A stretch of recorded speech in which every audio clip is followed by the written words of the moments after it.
Son zamanlarda yaşanan trafik kazalarının birçoğu kural ihlalsizliği, hız yapma ve yüksek sesle müzik dinletisinden kaynaklanıyor. Sürücülerimizin bu konuda yüksek sesle müzik dinlemeleri arkadan gelen ambulans, itfaiye, polis gibi sirenleri duymayıp bu şekilde birçok hayati bir duruma, tehlikeli durumlara yol açabiliyor.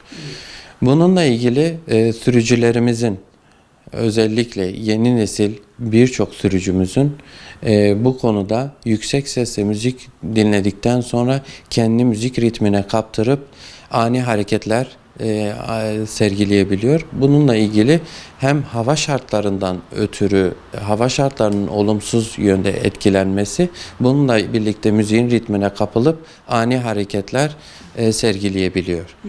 Yüksek hıza da yol açabiliyor.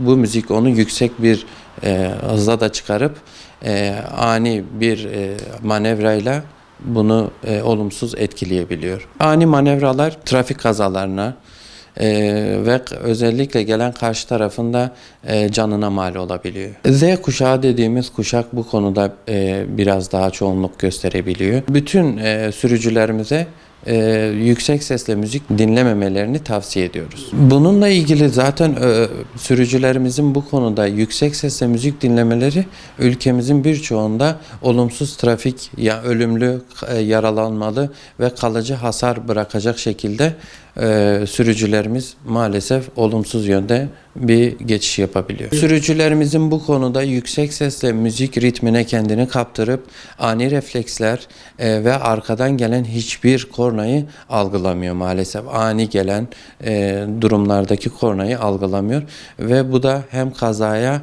hem de trafiği gerginleştirmek için birçok sebepten yol açabiliyor. Buradan bütün ebeveynlere, bütün sürücülere daha doğrusu kesinlikle yağışlı havalarda ne sürat yapmaları ne de yüksek sesle müzik dinlemelerini hiçbir şekilde önerilmemesini tavsiye ediyorum.